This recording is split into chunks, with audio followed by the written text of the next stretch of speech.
This week, we... Oh my God. I thought that was like a genuine, like, I fucked up on something. It was so easy. Sorry. No, you're not. You're still grinning like the Cheshire Cat. I'm gonna. Uh-huh. For quite a while. Uh-huh. Anyway, you were saying. I was saying, this week, we are revisiting some material from some old friends of the show. Yes. Yeah. In my head, I had a better way to phrase that, and then you fucked it up. Well, we'll never know now, will we? I guess not. Well, you'll never hear my fantastic cold open for this show. Sure. Now you just get this one. How do you like that? Well, you feel good about that? Yeah, I do actually. This is a keeper. We revisit and a lot of good things to talk about. Fantastic. I mean, yeah, we had a lot to talk about on this one. Oh yeah. It's funny. It's good. Yeah, it's funny because this is an older one that they did. And when you told me about it, I was like, oh, it's an older one, so I bet it's probably a little rougher, No. Mm-mm. It's just as polished, just as wonderful as the first film we covered from them. Yeah. It's all good. I'm glad we did this. I'm glad it was brought to our attention that it's out there again. That can be found. So, yeah. Well, should we dive into this bad boy? Yes, let's do it. All right.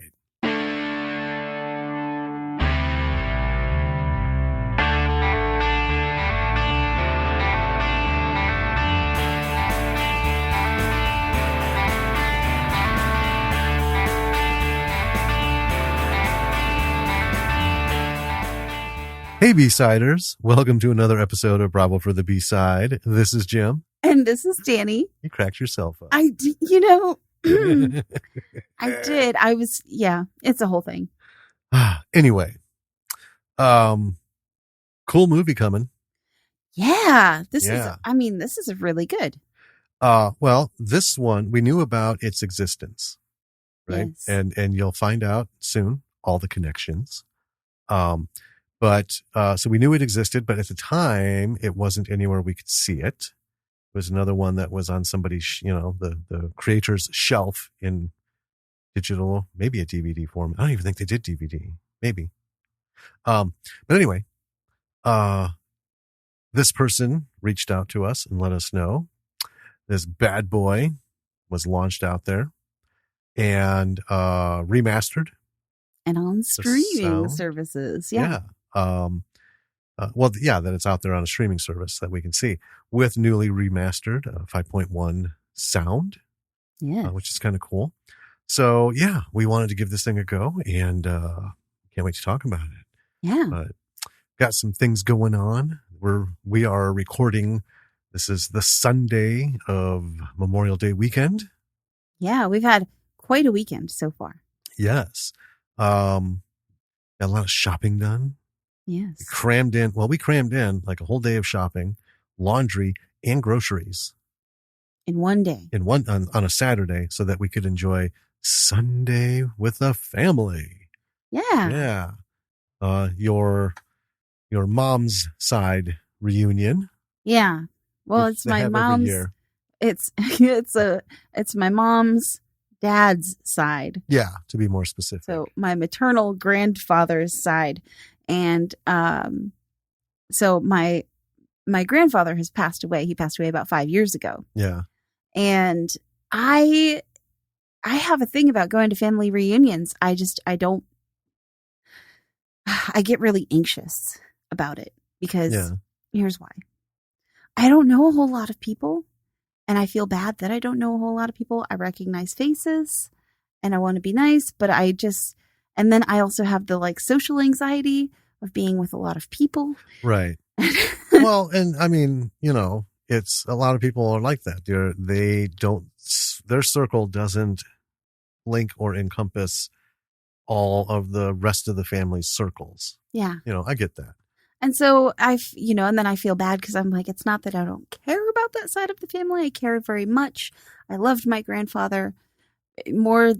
more than Right. just about anybody in the whole world. He was a fantastic human being. And I absolutely adored him. And his family is wonderful. They're my family. They're wonderful people. I'm just not very good at this kind of thing. Well, and I mean, we've been together a long time. Yeah. I still like your great uncle Claude. Yeah. Right. You just met him for the first time today. Today. Yeah. It's always only ever been your mom and your aunt. Yeah. And, when we have gatherings, it's your cousins, and it's a tight unit. Yeah. And it's been the same people.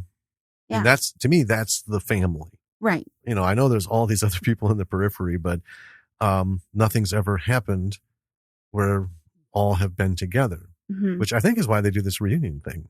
They've been doing it every year so people can, and we haven't gone. They have been doing it for over 50 years. They're a really tight group.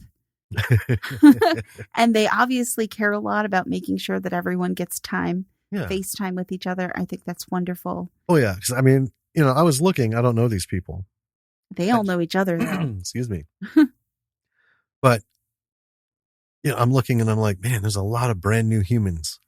Yeah, here. Lots of little ones. It's like it's really 6 cool. Babies and another half dozen under the age of I would say 6.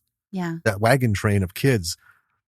When the one shouted candy, so and they just don't each one smaller than to the toddler bringing up the rear, all marching to get some hard candy. That was so cute. Oh man, So I mean, it was cool. It was cool. I met a couple of people. Yeah. But everyone kind of breaks off into their little factions within.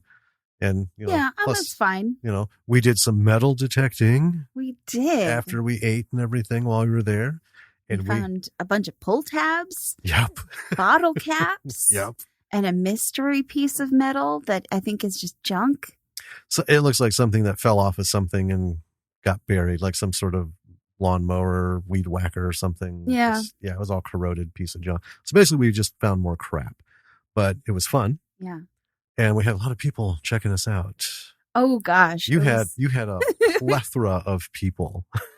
I did. I had what I'm going to call a school of children. Yes. Following me around and helping me dig my holes and poke about. And it was so cute because you dig a hole and then one kid's like, oh, I see something. And they were so excited about it. It was really cute. And your youngest, I don't know, I guess he's your youngest cousin. He's my youngest first cousin. First cousin. Okay. Yeah. So yeah, he's younger than Lily. Mm-hmm. But he was, we haven't seen his dad in forever. We just saw your aunt a couple weeks ago for the first time. We finally got to see your uncle, and we missed seeing him. Yeah. It's been, that whole year plus thing.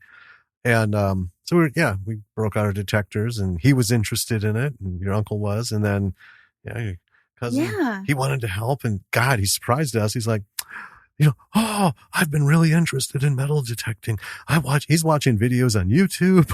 I was so impressed with how much he knew about metal detecting. I know. It was really cool. So he was having a blast. Yeah. Helping us with that. And it's just been like a rock star weekend. Really good. Yeah. Got all kinds of stuff done. Got the kids set up with some summer clothes. Yes. She's a growing. Oh, just as they always are, aren't they? Oh yeah. But a lot of good signals, a lot of crap. I got a big chunk of can, like the biggest one we've got yet. It was a large chunk, yes. Yep. Some ribbons, bottle caps, and pull tabs. Yeah. Yeah. I didn't have any interesting, like, what's this? Yeah. It's all good. Which makes rolling into this movie really good because this was fun. Yeah. And really just enjoy it. We're gonna have a lot to talk about on this one. I think, and it's a lot different than what your typical indie movie is, what your typical very low budget indie movie is. I think this was very ambitious for a low budget. It really was. But the story, I will say, this is one of those examples we had talked about in previous episodes about watching a movie from somebody who's known, like we did Peter Jackson and we did Bad Taste, and you could see the little hints and everything. Yeah. Watching Attack of the Herbals, you could see David's style and stuff creeping, and you see the later films, you're like, bam, bam, there it is, you know. Oh yeah. Honed in on it. So this is by somebody we've done. Yeah, someone we talked to before. Yeah, we did an episode on a later film that they did, which we thoroughly enjoyed. Yeah. That thing was brilliant. And then we talked to the whole crew. And you know, watching this, I'm comparing it. I'm like, I can see, you know, this is very much the same as in this later movie. It's so funny because, you know, with the techniques and stuff that you use for lighting and filmmaking and, you know, editing and stuff, in theory, all the techniques are the same. You know, like an L cut is an L cut, a J cut is a J cut, a jump cut, you know. But aesthetically, everyone has their own look. And this very much has, you know, the look. It's a firm fingerprint. Mm-hmm. Yeah. Well, why don't you tell us what this movie is so we can talk about it and then talking about it. Sure. So, this movie is called Firefly. It was made in the year 2005, directed by Peter Marcy, written by Chris and Peter Marcy, starring Lindsay, Peter, Chris, Marcy, all Marcys, and other people whose last name is not Marcy. Right. But essentially, this is a Failureboys production. I was going to say, this is Failureboys Productions. So there you go, folks. The Marcys. Yeah. Longtime listeners, you'll know we spoke with them. About Attack of the Teddy Bogle. Yep. Or Boggle. Teddy Bogle. We went through the whole Bogle Boggle thing. Yeah, I know. I thought it would sound like a D&D thing. But yeah, Failureboys Productions is their company. So back in 2005, like 16 years ago, they were working at this. Yeah. So yeah. Not rated. Budgeted. The estimated budget. I don't know why I said budgeted. The estimated budget is $5,000. This is a shoestring budget. Yes. So here is the logline. Following an incident on Halloween, the lives of a roofer, waitress, romantic rookie, and a mysterious clairvoyant converge due to an undiscovered connection. That fits it. Yeah. And I want to say, back around that time, early 2000s, I can't remember when exactly, there was a film that came out called Crash. Yes. If you remember Crash. Yes. And it was sort of the same kind of structure of a story, which is that like all of these kind of separate threads and lives of people get intertwined because of a particular incident. Yes. And I haven't actually seen a movie structured that way in a long time, and I kind of forgot. I really enjoyed that structure. I did. I was intrigued watching this. Yeah. Because it's, you know, I want to know where this is going and this is going. And then when it started folding back all those threads to that central knot, I was like, just all giddy. Like, oh man, this, bam, bam, holy shit, bam, bam. Mm-hmm. You know. So we can delve deeper into that. Yeah. But yeah. All right. Let's get into this movie. Start us out. All right. We open with a night sky over the woods and a spaceship flies by. I'm sorry. I'm looking at this. I spelled it Flys. I'm like, I was going to do flying over a spaceship flying overhead. Yeah. And then it just like flies by, and then I never went back and changed it. And it has bugged the shit out of me this whole time. That's good. Later, you spell pumpkin, Pupking, and I just left it there because I was like, love it. That was like an autocorrect thing. Oh, nope. It is Pupking. It corrected Pupking. Yeah. I don't know why I would have done that. I can see it right there. Jesus Christ. Okay. Sometimes my typing is not on point. We type really fast. I make spelling errors all the time. Yeah. Well, I'm usually pretty good about it, but damn. Anyway, so a facial, Jesus Christ. And then I can't speak. I have no business being in this. Yeah, this is bad radio. So a spaceship flies by and lands. Two men are going towards it, and then we pull back and we see it happening on a television. So this is a TV show, or it's happening on the TV, right? And we see several people watching it in a living room, sitting on a couch and next to the couch and on the floor and stuff. On the TV, an alien emerges from this spaceship, zaps one guy, takes down the other. And then we find out we're at a Halloween costume party. I put watch party, but it's just Halloween. Right. And they're just happen to be watching it. So outside of this house that this party is at, we have a keg, and we have a pumpkin dude and a lady Viking. And I got to say, I love the pumpkin outfit they chose. I love it. It gave me as much joy as the frog outfit from Yakuza Apocalypse. Yeah. I feel you. I'm like, I hope this is through the whole movie. The more outrageous a Halloween costume is, the more I love it. Well, and that's just it. It's not like it's outrageous. It's just so, just that kind. Yeah, it's fun to look at. It's the giant poofy kind. So we're an easy sell for, just simple, because that frog thing in Yakuza Apocalypse. He looks like a big beach ball. Yeah, and he's moving a lot too. Yeah. That's the thing. He's moving a lot. It's great. So anyway, and he's with a lady Viking inside, and this is where I didn't realize the cut. So we cut to inside with a woman in a cat getup, which is basically like black clothes and little cat ears. Yeah. Right. She's in a bathroom. She exits, and then we're at a bar. This is separate from the house party. And she sits down at the bar with this lady who's dressed like a woodland fairy, and they're talking. And then there's this guy in an alien frog type mask. Yeah. Best way I could explain it. Yeah. Is hitting on her. So we have some small talk and stuff. We cut back to the house. One of the guys from the TV is talking to two women. He's the filmmaker. It was his film. And he's an indie filmmaker. And he's talking about wanting to make a movie where aliens come to Earth and have it be real, not stupid. Right. And there's a little bit of dialogue he starts getting into, but there's a lot of disinterest in his audience. He's very serious and he's talking to these two women and he just loses them very quickly. Well, yeah, they're obviously not into, filmmaking or any of this, but he's making some salient points with this. We've all seen aliens come to Earth, and it's fills the spectrum from like, Jesus Christ, to damn, that's good. And then there's not a lot of middle ground. Falls heavily towards one end or the other. So anyway, they kind of cash out on him. And then he starts playing with a video camera as he sits on the couch. And it's basically like our little Philips handheld.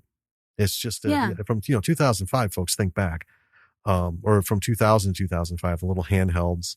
A little handheld digicam. Yeah, so he's just fiddling with it. And he picks up one of those puck lights. Yeah. The kind you can like adhesive stick into your closet. Yeah, back in the 90s, they had lots of infomercials. Oh, you can stick these anywhere. Light up your closet. Stick a battery in it and just push it and it's on. So yeah, it's round. So he's playing with it. And it looks like he has an idea. Right. Because it looks, he's like moving it around like a little UFO kind of. Yeah. So he goes outside where we see Pumpkin Dude is hauling a new keg. Right. Apparently they went through one. And I called this fellow who made the Alien movie Alien Guy. So Alien Guy asks Pumpkin Guy if he liked the movie. And then Alien Guy gets into his pickup and takes off. And then we cut back to the bar. Catwoman hits the dance floor. Frog Alien Guy is there. Then we cut to the outside. He gets into a car with two other alien frog mask dudes, but their faces are different colors. So his is green. And we had a red one and but they all what's a good blue one? I think it was bluish. Yeah. Yeah. They all look amphibian-esque. Yeah. Yeah. They're different styles of masks, or they're the same kind of style but different looks. Right. Right. But you can tell they're all related. Yeah, they're made by the same artist. They're in the same cat. Yeah, and they're wearing like cloaks with hoods drawn up and stuff. So anyway, Catwoman gets into the car with him. I have to say, the little ding, ding, ding, ding, ding was going off in my head. Like, this is a colossally bad move. Yeah. Colossally bad move. So, listeners, young women, please take heed. Well, don't do this. As a woman watching, I was like, oh no. Right? Don't do this. This is never cool. Never cool. Mm-mm. Anyway. Bring your friend with you if if you need to do this. So we cut to Alien Movie Guy, and we find out his name is Del. And he's making a video. He's doing sort of like a video journal, talking about how he's scouting an area for the sequel to his film. And then all of a sudden he falls out of the truck and throws up. And then we cut back to the house. Pumpkin Guy is looking for Viking Lady, seems like. So he goes out back and we get some creepy music. And he goes towards, like, you've seen those, like you have a shed and then you have those lattice, like, fences around it. So he starts walking up to it and he stops and he just kind of stares. Bam. And then we cut back to the car with Catwoman. So they're all smoking a joint and the car takes off. They go back. They go out on a back road and Catwoman says she can't leave Mickey, who is the woodland fairy, back at the bar. Alien Frog says she's uptight, needs to relax. Now, right away, I'm just like, oh. No. So they end up passing Del's pickup as he pulled over. So I think at that point he was puking on the ground. Yeah. And as they go further, Catwoman asks if they're lost, and then she says, turn the fucking car around. Right, because she's realized this is not a good situation that I find myself in. No. So let's just I know we want to talk about this movie, but I have to, as a PSA, I really feel compelled. In the best of circumstances, in a city, this is a colossally bad idea. In rural areas, this goes beyond colossally bad. There is no reason to get into a car with anybody you don't know and go more than 5 feet from a building. Because once you leave, like they left that bar, there was nothing but fucking back roads and woods. Mm-mm. Right? Just don't do it. It creeps the shit out of me. Just thinking about it and talking about it, watching it. I always, we both lived in rural areas. Yeah. And the rules are different. Meaning shit happens a lot more often. Well, then, and especially people where you can't see their face. Right. Masks. And yeah. Anyway. So they soon stop. The alien guys get out and they're dragging her out of the car as she's screaming. And they start going deep into the woods. They pin her on the ground. One pulls out a knife. Another picks up a rock. And we hear a wet thud. And she's quiet. Then it's daytime. Pumpkin Guy is floating in the river, unconscious. Yeah. His pumpkin outfit is keeping him afloat. Yes. And it reminded me of The Office with Andy in his sumo suit. Yep. It's just floating in the water. Del is in his pickup and he's just waking up. Yes. And then he realizes he's dirty as hell. And he's covered in dirt. Dirt and everything. And then we have Catwoman on a hospital gurney with a big bloody bandage on her head, and she's being wheeled down a hallway. Yeah. So then we get a super, and it says it's 5 days before Christmas. So we're long past Halloween. So, yeah, we're a month and 3/4 past the river floating incident. And we're in a geeky room. There's a bunch of sci-fi stuff all over the room. Posters and figures and stuff. And my guess is and I called Del Spaceman because he was dressed like a spaceman. Right. So my guess is this is his room. And he's dreaming something that I couldn't quite make out. It was like him doing something, but it was real grainy. Yeah. Yeah. Kind of a weird. And red tinge. Fogged memory kind of right. thing. Yeah. And then he wakes up and he's driving. And he spills. He just has a real bad morning. A lot of things happened to him this morning. He spills coffee on himself. He almost hits someone. He falls off a roof. He slips and drops some donuts. That was my favorite. I just want to say. So yeah, he ends up going to work. We find out he's a roofer, and they're making fun of him because they know he makes movies and stuff. And they're like, "Go get some donuts." And then we just cut to him walking. You don't even see him walking out of a donut shop. He's just walking on the side of a strip mall, which I thought was brilliant, carrying a donut box. I mean, fuck, you don't need a donut shop for a location. This is store side. And he's just walking. And I was so connected with this. He's just walking and then all of a sudden slips and falls because, in Minnesota and Wisconsin in the winter, man, there is nothing but ice everywhere. And people walking and falling is so fucking commonplace. And when it happens to you, you're like, God damn, it's like biting the inside of your cheek. Can't I get through the day without trying to eat myself? Yeah. Then you're like, Jesus Christ, can't I walk to my fucking car like a grown up and not some fucking, club-footed toddler? And his donut box slides off out of frame. Yeah. I mean, if you're ever passing through, the North Country in the winter, and you're wondering, why are all these people walking like fucking penguins? Yes. There's a reason. God, we look so ridiculous. Yeah. But anyway, I felt so bad for him. I'm like, God, he's not having a good morning. Poor guy. No. So then we see a woman waking up somewhere, and I'm like, oh, it's Catwoman. I just call her Cat for short because I didn't want to keep typing out Catwoman. And she just says run, and then she's going for a run. And then she's talking to a doctor who can't confirm whether or not she was raped. And we know she, is talking about that night. Right. The doctor's saying there's no evidence that a rape occurred. And Kat she's struggling. Right. With not knowing what happened. Right. And that was like the deepest hook. Yeah. Because right then I'm like, oh my God, I get it. You're knocked out. I would need to know. Well, yeah, that's just it. You're knocked out. All signs of that situation are pointing to a very poor ending. Right. Right. And then to find out there's no, it's like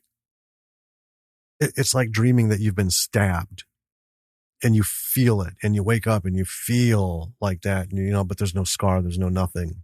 You know what I mean? Yeah.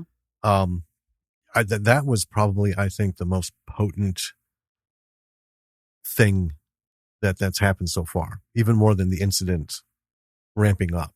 Yeah. God damn, what a helpless place to be in. I thought that was a brilliant framing. Right. Yeah. So then we also, we hop over to Pumpkin Dude, who I just call Pumpkin. Almost unrecognizable without his costume. Pumpkin. Pumpkin head. At least Pumpkin guys.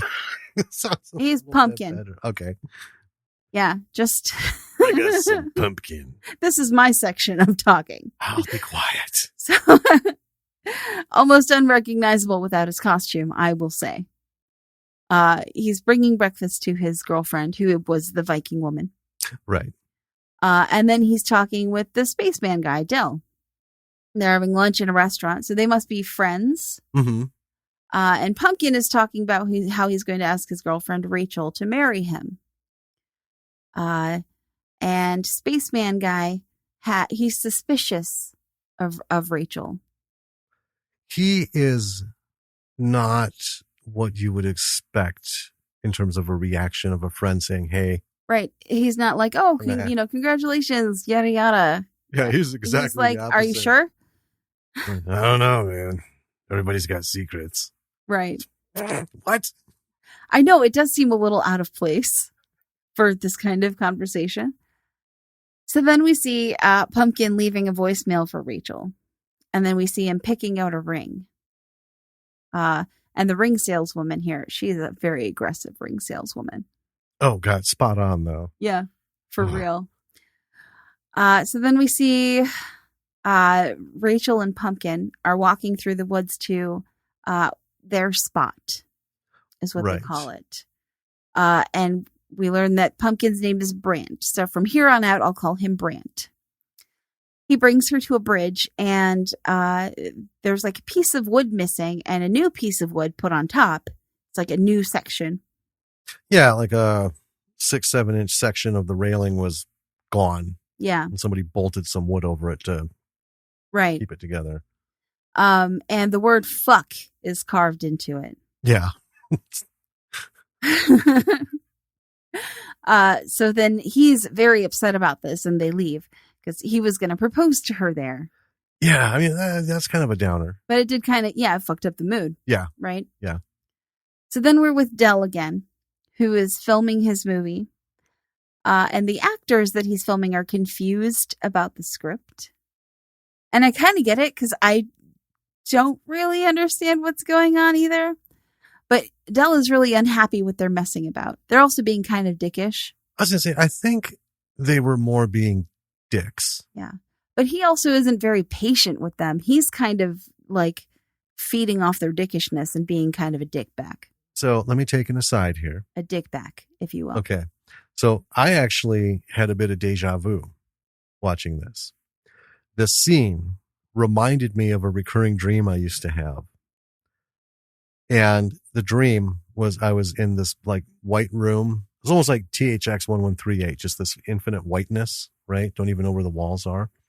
And all that is in there is me, a stool, like that wooden stool I use for photography, just to prop up on, a football, and a monkey. And the entire dream is trying to get that monkey to put the fucking ball on the stool and does everything but. I mean, everything but. And I had this dream over and over for years, and I would wake up pissed at an imaginary monkey. I would literally wake up, fuck. I'd have to go have a cigarette. I was just like, God damn it. Everything but that one thing. Just put the fucking ball. He'd put it next to it. He'd, bump it up against it, put it on his head. It was fucking ridiculous. Interesting. So I wonder what this dream means. That's another podcast. So anyway, I'm watching this and I'm like, I get his frustration because these fucking guys, right? It doesn't matter. Just do what's in the script. Do what the director tells you. Look up and be scared. Just fucking do it. Right? You don't need to know the whole, beginning, first word, last word of the Magna Carta and everything in between. Just do what he tells you to do. The rest of the shit will come because I know there's not like a giant script here. You can see that from his movie making way of doing it. Well. And they were just being dickbacks. Dickbacks. Yeah. But don't be a dickback. Right. Yeah. There's like a quote. Like that fucking monkey. There's a quote. I'll write that down. So anyway, we'll unpack this monkey dream later. I want to talk to you about this. So, but we'll jump back to Brant and Rachel. So they're in bed and he is side-eyeing the shit out of her as she is writing in her journal. Yeah. And apparently his dad or her dad, he works for one of their dads. I think it's his dad. His dad. Yeah. He had mentioned earlier that she was at lunch today somewhere. And he's sort of poking around asking her about who she was at lunch with. And she's not really interested in engaging in this conversation. Right. And then her phone rings and it's kind of like Saved by the Bell. She leaves to chat. Like she goes into the bathroom and shuts the door on him. Yeah. To talk to her friend. So then we're with Kat, who wakes up and says, run. And then she's running again. And as she's running, there's a guy who is trying to give her a glove that she dropped. Yeah. Right? Like maybe 20 feet from her door. Yeah. And she sort of freaks out about it. She does not respond very well. She just like ignores him and flees. Yeah. And like frantically punches in the buttons to get into her building. And then we see Dell, who's dreaming about that Halloween night. Not anything specific, just some of the stuff we saw. Yeah, kind of recapping what we saw, but in that weird grainy, fuzzy, right. But it's a little more than we saw last time, right? And then we see Brant, who's seeing Rachel off for work, and then as soon as she's gone, he like goes in her nightstand. And I want to say, her nightstand is very simple. It has one drawer, a narrow drawer, and he opens the drawer, and she has a journal that fits like a glove in this drawer. Perfectly, as though she got the journal to fit. Did you know I was going to bring this up? No. Okay, because you're looking at me like, of course you're saying this. Well, I didn't know you were going to bring this up, but now that you brought it up, you notice my look is not of stunned surprise, curiosity, or mystery. I know exactly what's happening, and just let me ride through it. The drawer was made specifically for this journal. It's so weird. But he pulls it out and he starts reading through it. And so then we see he's at work and his dad is complaining about him being late. So he tells him to like run an errand or something. Yeah. And then we see Brant sitting on some stairs and he's like scoping out Rachel. Yeah. She leaves the building with a guy and he follows them. And as he's following them, he gets shoulder checked by some guy who has a bandage around his head. And then this guy turns to follow Brant. And then, like, Brant stops because he's watching Rachel and stuff. And the guy walks past him. And then the guy, like, turns around and starts coming at Brant again. Yeah. And then, as Brant goes another direction, starts. Yeah. And then Brant, like, gets in his car and the guy's, like, crossing the street towards him. Yeah. And Brant drives away. Brant doesn't seem to notice this very much. No, he's not the focus. Yeah. He's all but oblivious to this guy. It's so weird. Yeah. And then we see Kat, and she's talking to someone who I think is maybe the woodland fairy person. Mickey. Yeah. Yeah. Who's telling her not to let, this thing that she's obsessing about take over her life. Well, it sounds like Mickey had been sexually assaulted because she was saying, when it happened to me. Right. Right. And it's that whole thing of you got to grab onto life with both hands and lift yourself above what happened, because otherwise you're not going to live life. Right. And that's what every survivor will say is you can't let it be your life. It happened in your life, but that can't be it. Right. There has to be a next step. Right. Then we see a mattress in an empty room. Some strange stuff leading up to it, like a trail. I don't know what to make of this, and a little bit of a spoiler. I didn't know what to make of it through the whole thing. It's that line of... I know what you're talking about. Anyway, there's a figure in the bed, and it starts to move, and it bolts upright, and it's a bald guy. And he's coughing. Yeah, and he just starts really hard. He picks up some papers and looks at them. Now, these are all like from a legal pad, right. Yellow paper, everyone knows what those are. And the next thing, he's in a car looking for an address. Now, on these papers are just like random things, like words or like 3-4 letter sentences, right? So anyway, on it, he has a list of landmarks. One of them says reindeer. And then underneath that, it just says lift. Right. So he spots a lawn ornament that's a reindeer. And I don't know what these things were. They weren't shrubs, but they were like made of greenery. Yeah, they were like fake evergreen reindeer. Yeah, not like, the Christmas decoration kind, the plastic ones. So anyway, he gets out and picks it up. He goes to another one, picks it up. Nothing's happening. And then he hears a sound.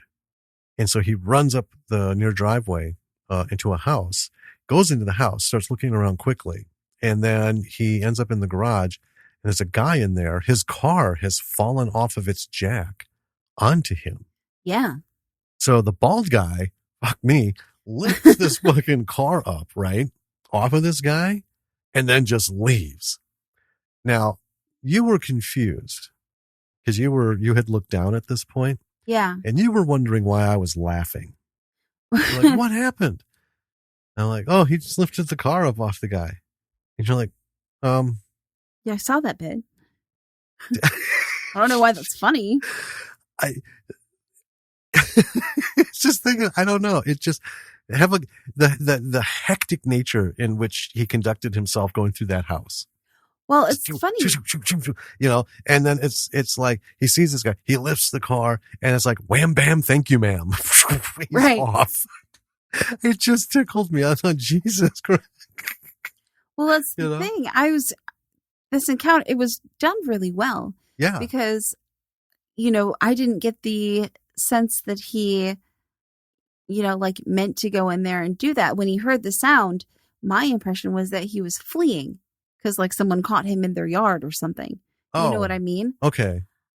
Yeah, but I he didn't ended get up the right at. impression that he was looking for the sound until I was like, oh, Oh, I it's don't in think he there. was looking for the sound. I think he heard it. Right.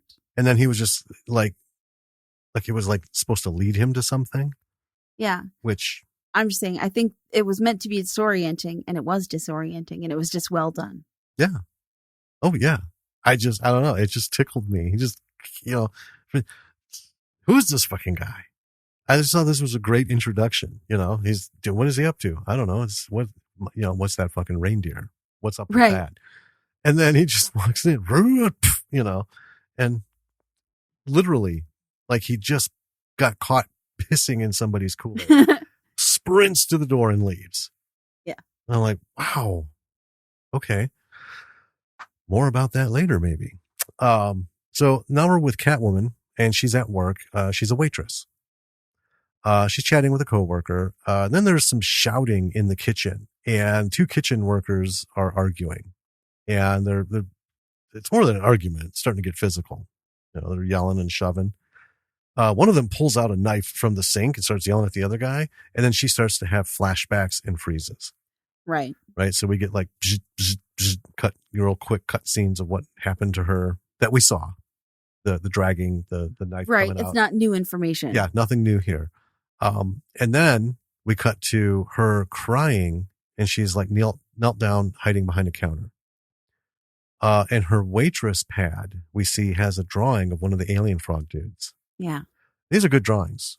We're gonna come back to that at the end of this. But these are really good drawings. So she's talented, but there's more to say about them. So Rachel, I suppose I can't call him Pumpkin Guy now since you named him Brant. Yeah. Man. Well, I made a compromise too. I called Del Spaceman. All right, fine. So Rachel and Brant are in bed. She says goodnight, turns out the light. Brant starts watching television in bed and gets fascinated by some show about fireflies. Yeah. Right? And then all of a sudden Rachel asks if he can turn it off so she can go to sleep. And then we go to Bald Guy. He's back home, and he's looking at his notepad. At the bottom, he has an apartment number now.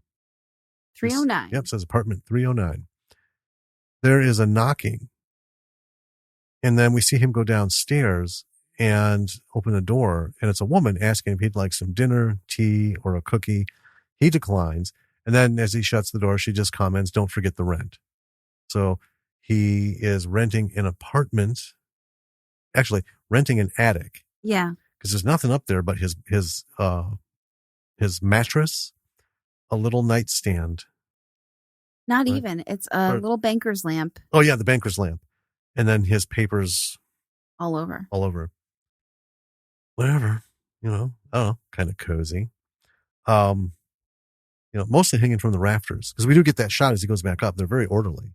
Well, when he brings back the reindeer lift paper and he tacks it up. Yeah, and then we see the rest of them. Yeah.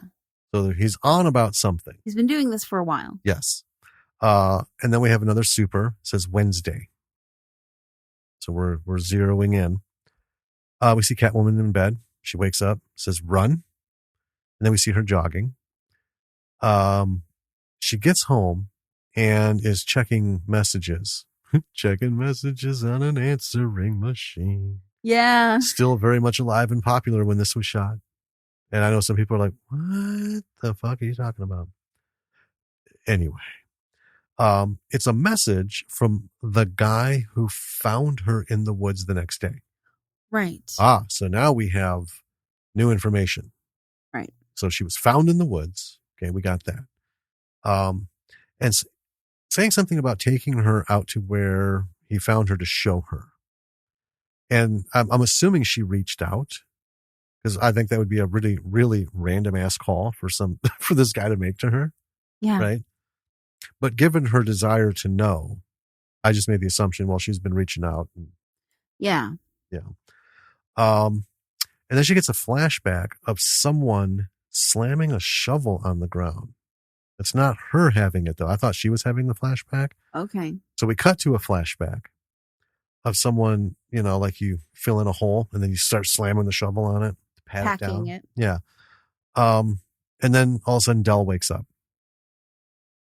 So he's in his room. And then we see Del at work on the roof. His coworker, one of his coworkers, this guy who kind of hangs with him a lot at work, is asking if he can be in the new film, even as an extra. This guy genuinely seems interested. Yeah. Unlike Dickbacks. Yeah. Right? Dickback 1 and Dickback 2. I love that we make up words. That's going on a shirt. Yeah. We'll talk about that later too. We see Del later putting a shovel in his truck. He stares at it thoughtfully. Then he and the coworker are driving. They stop at a red light. Del gets lost in his thoughts. His coworker has to kind of like, snap him out of it when the light turns green, and off they go. So then we're with the bald man who wakes up, and there's a new note. It's an apartment complex, like the address. It's like, like ours is Granite Ridge, Yeah, it's like Greenbrier. Right. Something. It's a generic name for some apartment complex. Yeah. And then the word pool. So then he's off and he's there. He sees 3 guys coming out and he gets into the building as they're leaving. Yeah, it's a security door. Yeah. And one of them kind of tries to check him about it, but his friends are like, who fucking cares? Yeah, do you live here? Do you live here? And it's great. Bald guy's just looking at him. Right. Doesn't say a fucking word. Just is like, are we done? Are we done? Are we done? Are we done? Right. And he just goes in. Mm-hmm. So he makes his way through the building, past a pool table, which I thought was kind of funny. Yeah. And then to the pool itself, and there's someone laying in the bottom. So he dives in from a balcony above. Yeah. Saves the guy, and then walks away. And I giggled a bit there too. Like, right? In and out. Yeah. And then we see he's still dripping wet. And I don't know if it's in this apartment complex, but he's knocking on apartment 309. I think it is. Yeah. I felt like it was. Made sense. Yeah. He's in. Right. Did his thing, and now there's this next line. Yeah. So no one answers, and then he walks away. Mm-hmm. Then we see Kat, who's gun shopping, and then she's at the range. And there's a guy at the range, like, grinning stupidly at her. And they have this kind of little, like, pissing contest a little bit. Well, she acts like she's in a pissing contest. Yeah, she loads the gun. She unloads a clip, right? And then she's, checking her gun, and he kind of leans out of his stall, and that's when he gives her the googles. Yeah. And she just, like, slams the clip back in, pulls the action, points the guns, just starts firing at the target while she's staring at him. And right. I'm thinking, there's so many violations happening right now in this gun range. I know. Anyway. And then she's with the guy who found her, who's like an old farmer kind of guy. Yeah. Yeah. He seems friendly enough. Well, it seems like he owns land nearby or lives nearby, and this is like a common walking area. Mm-hmm. Yeah. And they're walking through the woods, and he's just chatting, about how, it's awful. I can't believe that happened here, of all places, and they don't know who it is. And yeah. So then they end up at the same bridge that Brant and Rachel were at earlier in the film. Mm-hmm. With the fuck board. Yeah. On it. He even comments. Right. About how it was broken. Yeah. And that's where he found her. So not where we saw her in the woods, which was just kind of like a generally wooded area. Right. But on this bridge. On the bridge over that. Right creek. where the. Is it a creek, river? I don't know. What's the size? It's a river. It's a flowing body of water. It's a river. Okay. I mean, rivers can be, narrow. Well, I know, but I've also been to places where, it says creek. And I'm like, damn, that's pretty big. Right. And this river was about the size of, those. Anyway. It might be arbitrary. I don't know. Anyway. I want to fixate on it. So we're moving on. He talks a little bit also about how the bridge board was broken and subsequently fixed where that word is carved. Yeah.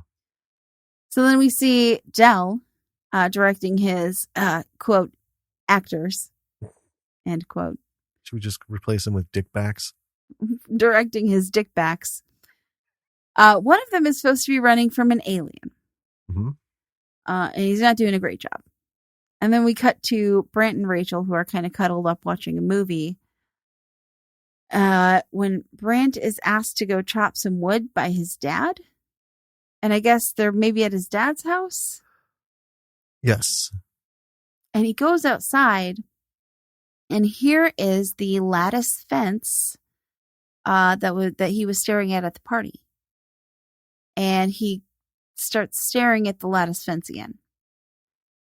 And then he goes in the garage, and there is a spot on the wall where there are hooks to hang something. Something long. Something long. Yeah. And we know that he was going to ask to cut wood, so I'm like, oh, it seems like the axe is missing. Mm-hmm. And he goes back in, and indeed, he explains to Rachel, well, I couldn't cut the wood. There was no, the axe is missing. I don't know where it is. And so they start watching the movie again, and it's a romantic film, and Brant is just not into it. Right. And then that night, he's like staring at her creepily while she sleeps. I know. that hate stare at your sleeping partner. Well, I know. I've seen that in so many movies. Right? If I woke up and you were staring at me like that, I'd be like, the fuck is wrong with you? That clearly is a sign it's time to go. Right? We're done. I mean, it's different if you're looking at me with adoration in your eyes. Yeah, but not like I'm trying to burn a hole through the back of your skull with laser eyes.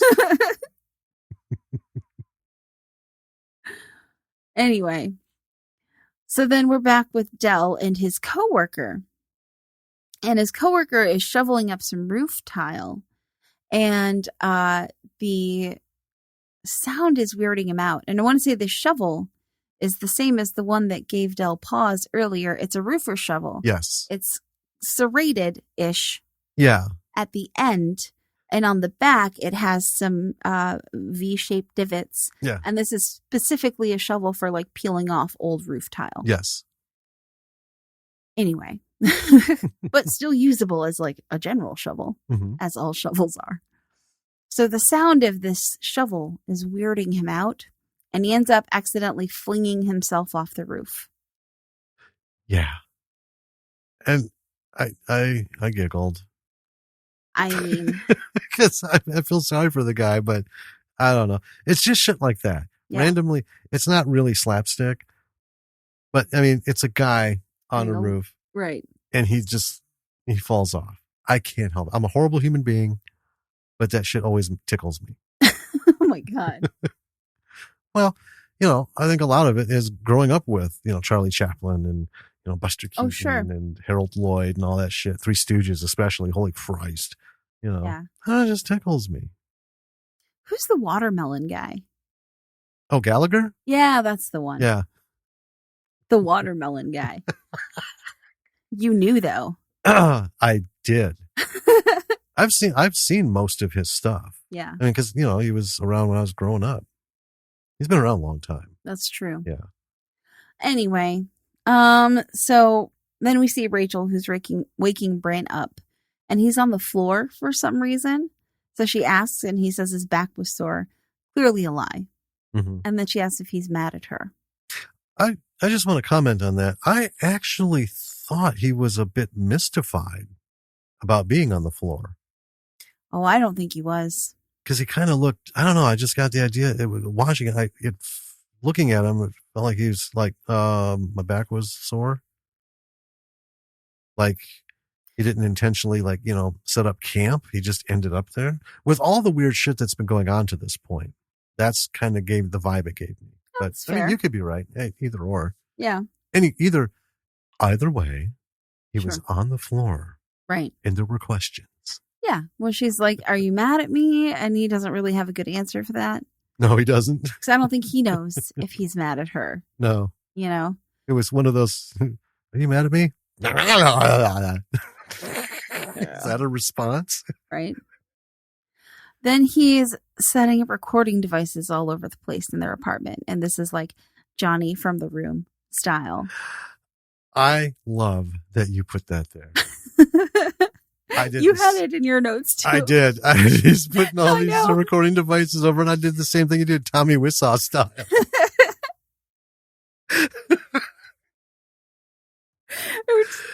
Oh my God. Okay.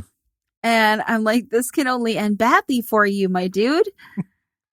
I had the same thing. This isn't going to end well, man. Oh, man. And then we see Kat, who's in a costume shop, and she's looking at masks, and she's specifically looking for the weird frog masks. Right.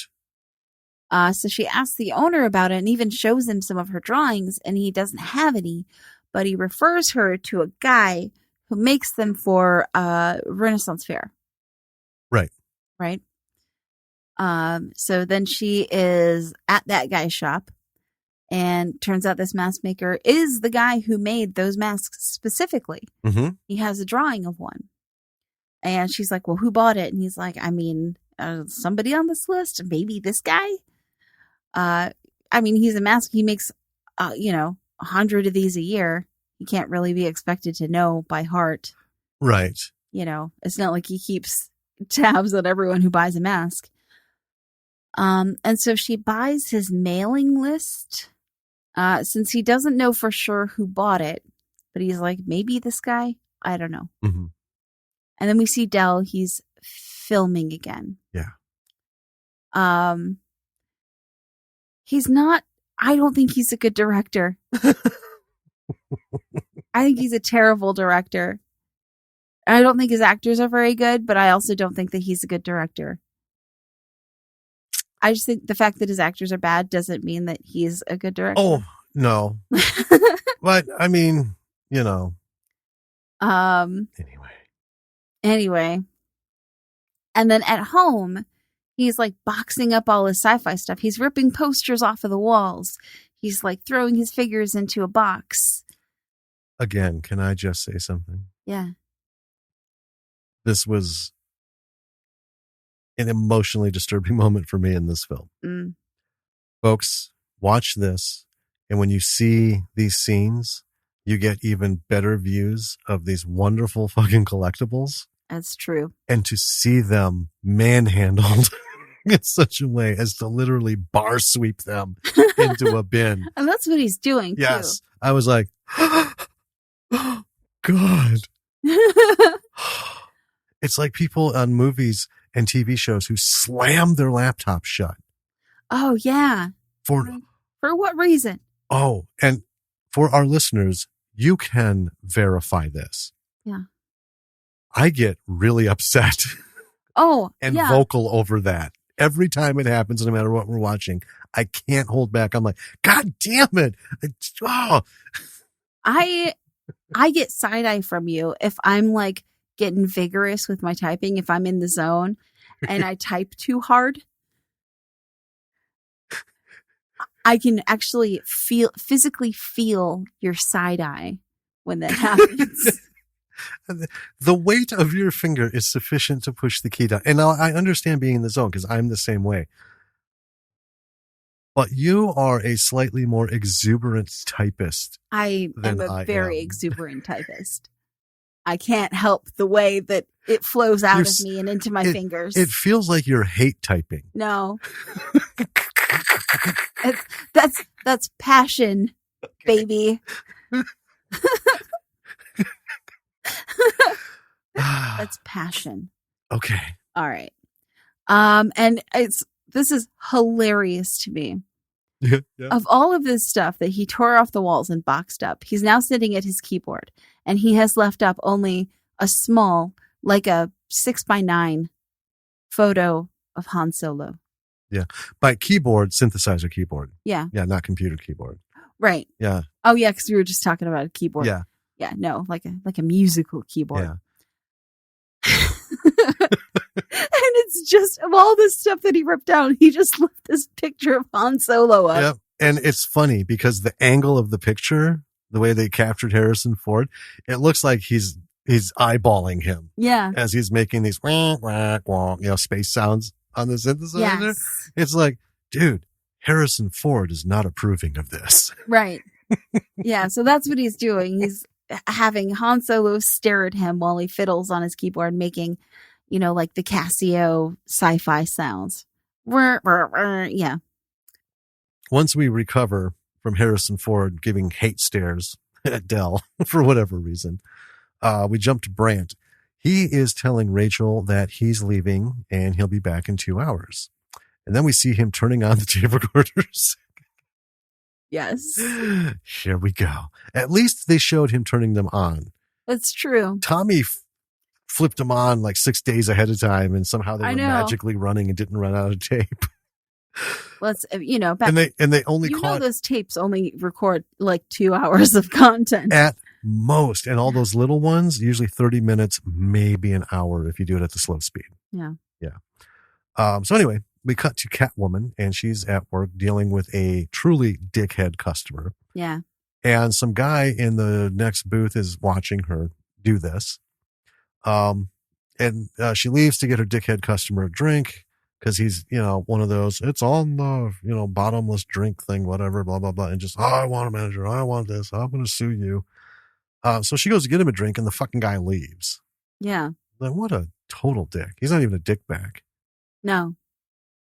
He's a dick face. He's a dick face. Yeah. Well, I call him dick head, but dick noggin. Yes. He's a dick noggin. He's a dick noggin.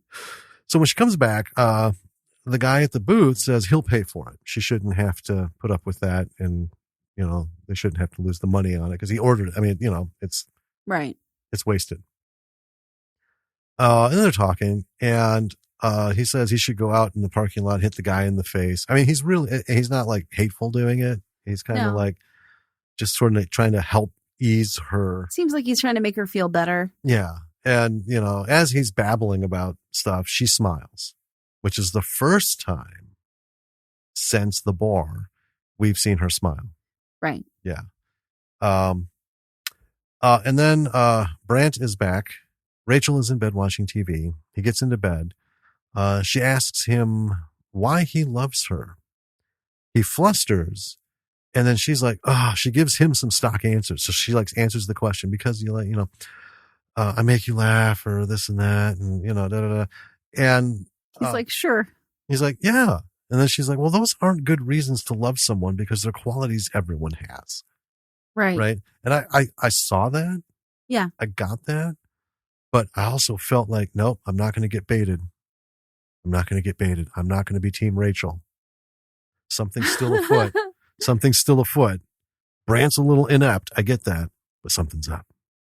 Sure. I don't know who yet is truly responsible for this terribly uncomfortable situation that we have to keep watching degrade slowly and each passing scene. I get it. But I mean, at this moment, she makes perfect sense. Oh, yeah. You make me laugh. You make me, You're pretty. You're smart. You're da-da-da-da-da. Dog can make you laugh. Right? Dog can be smart for a dog. I get what she's saying. So he tries to turn it on her and asks, what does she love about him? And she just flat out answers, I don't know. And I thought, ooh, both testicles will be swollen in the morning. That was a swift kick. Holy shit. So he rolls over and goes to sleep. And then she asks, you aren't going to sleep again. You aren't going to sleep on the floor again, are you? And I thought, oh, interesting. So we have this.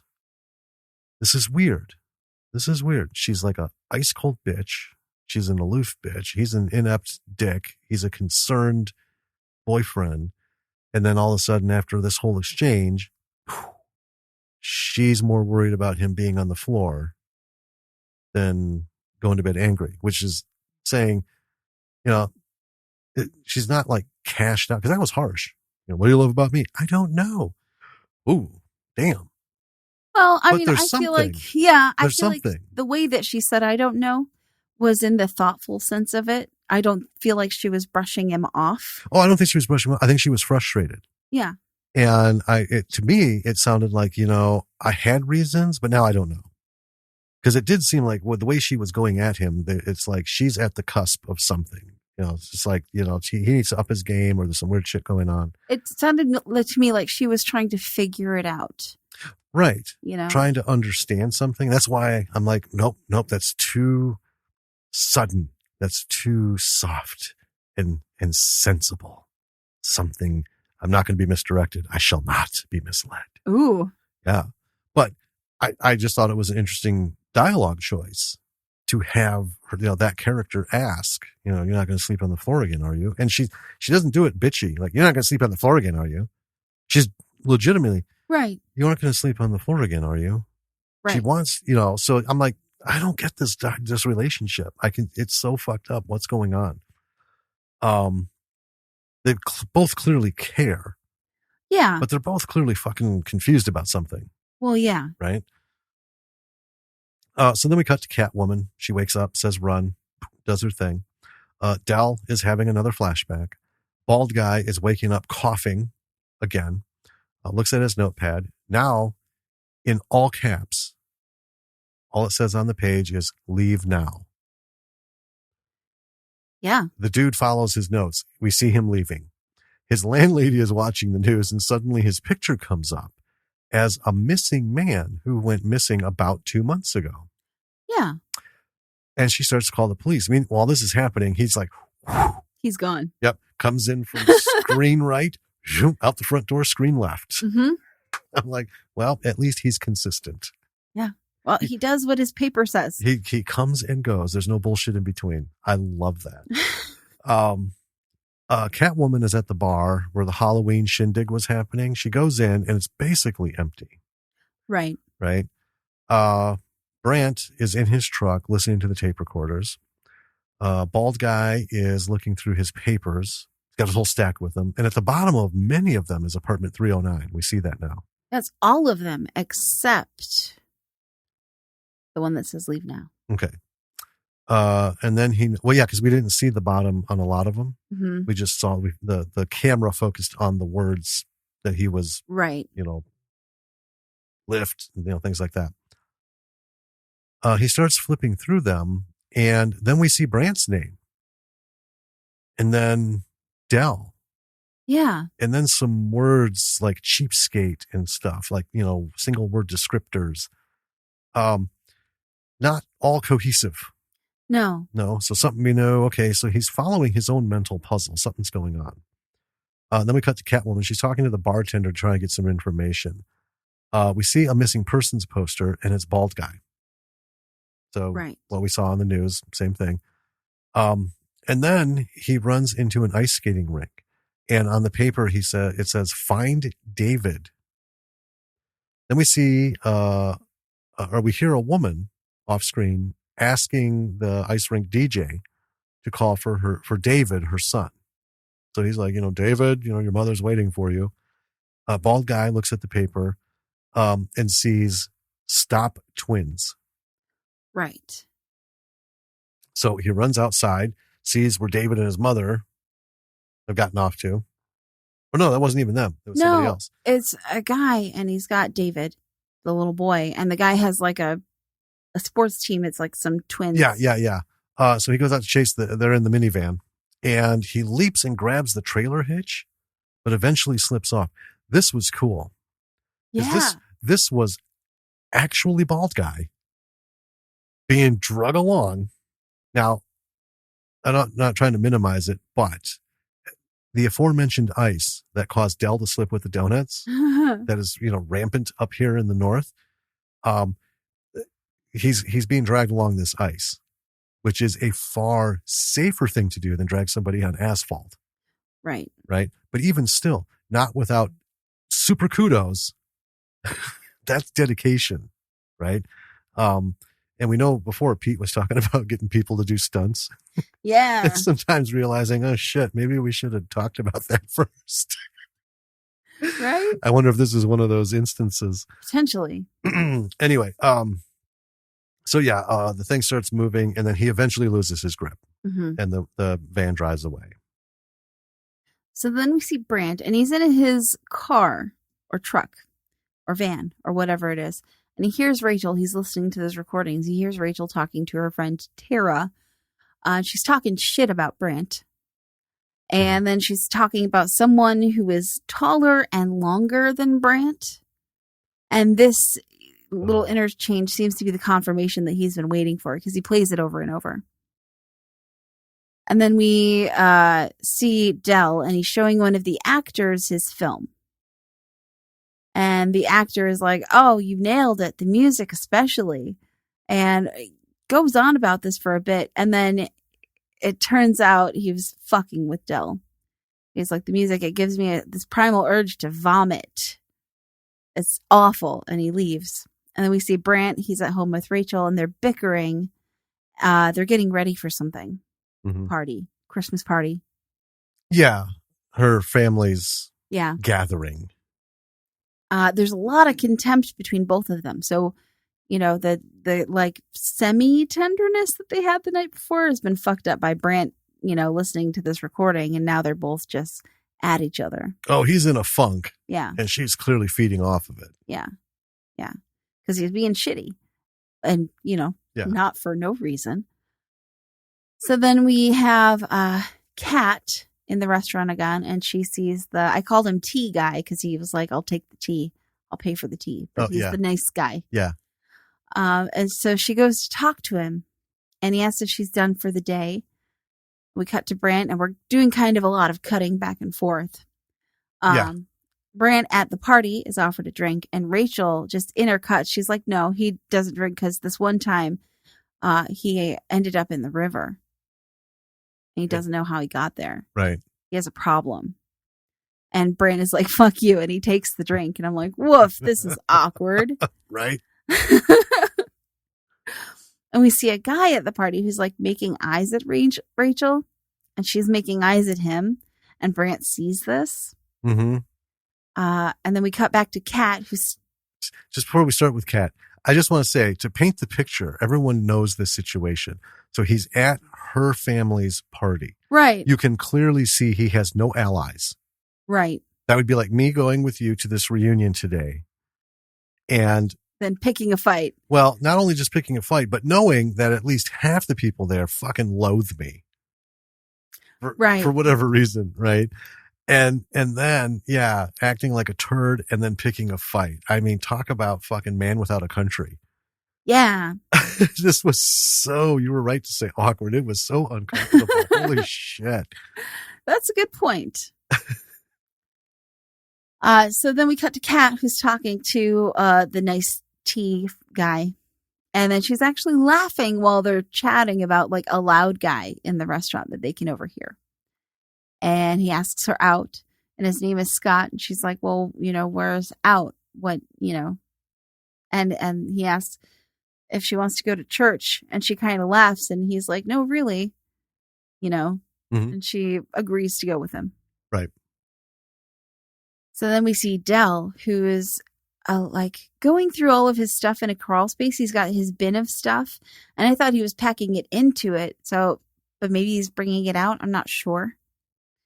But he goes through a box of tapes, and he sees the one marked Halloween. So he pulls it out and he looks at it, and then he starts watching it. Mm-hmm. And he forwards through to this like light that happens. Yeah. And it's all the stuff we saw at the party, him filming himself saying, I'm scouting for my movie, right? Yada, yada, yada. And there's this like bright light, and it triggers memories for him. And so we kind of like jump back into his memories. Mm-hmm. There's a green light following him, and he runs away from it, drives off. And as we see him driving, we see the car of the frog people where they pulled over. Yeah, further up. Mm-hmm. So they had passed him and parked, and then now he's passing where they parked. Mm-hmm. And as he's driving, he just hits the red masked one. That's a solid fucking hit, too. Yeah. Bam. Who's like running out of the woods. Yeah. So he gets out and he calls out, but nobody answers. And he looks under the mask and he hears a noise, and then he like grabs the body and shoves it in his truck bed, and he speeds off. Mm-hmm. So we see him digging a hole. So the masked body goes in the hole, and Dell covers him up, packing the dirt hard. With the shovel. That's what we saw, his fuzzy thing. Yeah. So now he's remembered what happened that night. And I can see why maybe someone would have blocked that out. Well, that's a pretty big trauma, yes. Easily understandable. Right. You know. And then the light returns, and it gets real bright, and then it like puts Dell to sleep. Yeah, he just kind of... He just conks out in his truck. Goes. Back to the present. Dell has remembered that this all happens, and the doorbell rings, and it's the bald man. And we cut to Brant, who's staring at a green light on the tree like it's a Christmas light. Right. And Rachel comes up and tells him not to act creepy. And, which is, I mean, kind of fair. Yeah. So Brant starts saying to her, you know, just tell me. Mm-hmm. And she asks what's wrong with him. And he takes this stupid sweater off that, like, I guess her parents gave him. Yeah, she was all about him having to wear that sweater. Right. So they matched. And then he makes a mention about how only guilty people keep diaries. He makes this whole scene. Yeah. Which I get where he's coming from, but that's not true. It is not true. I don't know why that's a thing that he says, but... Well, that's just his character. I guess, yeah. You know, yeah. That's just what Brant believes. Right. You know, plus he's traumatized. He's pissed off. True. You know, because, I mean, this is a big moment, understanding that, oh, fuck. Yeah. You know, it's either over or you got a lot of work to do. And what are you going to do? Is it worth it? Plus, you're in enemy territory and you got a bunch of people who are all about their sweaters. So I can see. Yeah. Well, he makes a big scene and then he storms out. And as he gets outside, Bandage Guy, who was creeping on him earlier when Brant himself was following Rachel. Right. Bandage Guy just comes out of nowhere and clocks him with a rock to the head. Yes. And puts him in the trunk of a car. Okay. So I laughed again. Yeah. I mean, it was very sudden.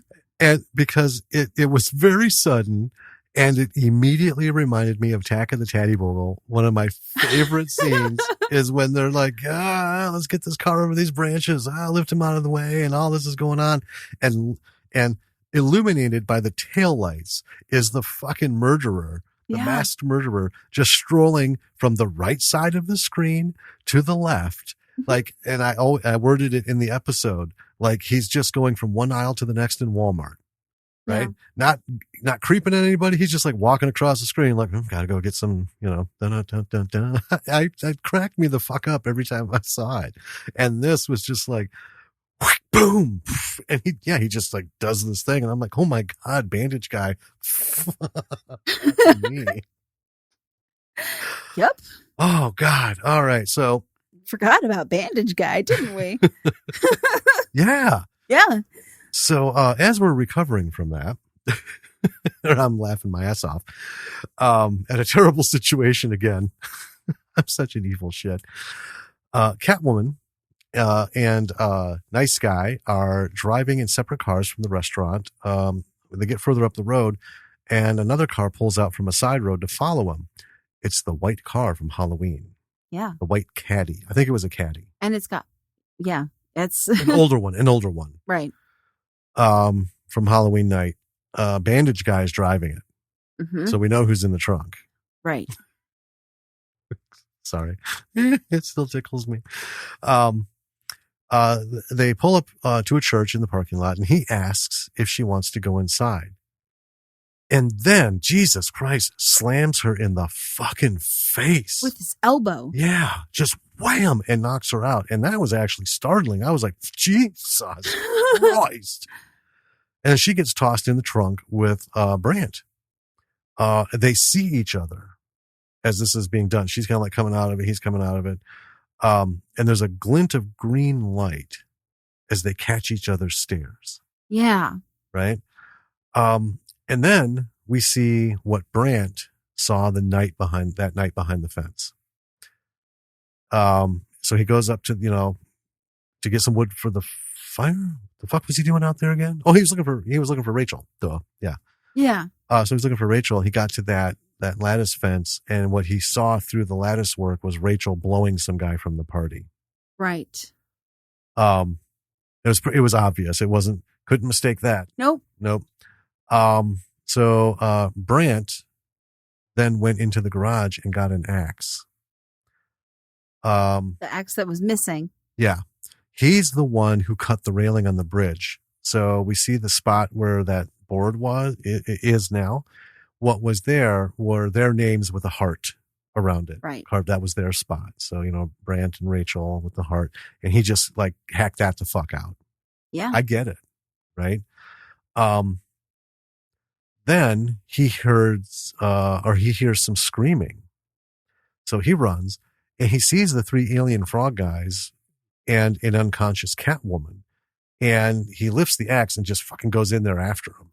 Yeah. I'm like, you know what? Brant might be like not on par with what this whole romance shit is, have a shit relationship, but this is a stand-up fucking guy. Yeah. Right? He's got an axe, there's trouble, and he is like on it. Yeah.